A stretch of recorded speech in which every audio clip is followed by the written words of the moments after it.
தமிழகத்தில் 2 நாட்களுக்கு red alert.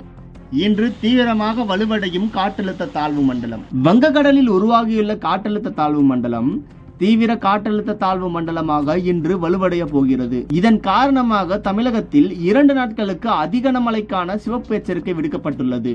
இது பற்றி சென்னை வானிலை ஆய்வு மையம் வெளியிட்டுள்ள அறிக்கையில், இந்த காற்றழுத்த தாழ்வு மண்டலம் இலங்கை திரிகோணமலையில் இருந்து தென்கிழக்கே 450 கிலோமீட்டர் தொலைவிலும், நாகப்பட்டினத்தில் இருந்து தென்கிழக்கே 740 கிலோமீட்டர் தொலைவிலும், சென்னையிலிருந்து தென்கிழக்கே 940 கிலோமீட்டர் தொலைவிலும் நிலை கொண்டுள்ளது.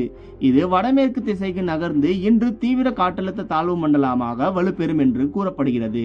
இதன் காரணமாக புதுச்சேரியின் காரைக்கால் பகுதிகளில் ஒரு சில இடங்களில் அதிக கனமழையும், ஒரு சில இடங்களில் கனமழை முதல் மிக கனமழை பெய்ய வாய்ப்புள்ளது. அதேபோல் நாளை கடலூர், மயிலாடுதுறை மாவட்டங்களில் காரைக்கால் பகுதிகளில் ஓரிரு இடங்களில் கனமழையும், ஒரு சில இடங்களில் கனமழை முதல் மிக கனமழையும் பெய்ய வாய்ப்புள்ளது. அதிக கனமழை எச்சரிக்கை விடுக்கப்பட்டுள்ள மாவட்டங்களுக்கு ரெட் அலர்ட் வழங்கப்பட்டுள்ளது.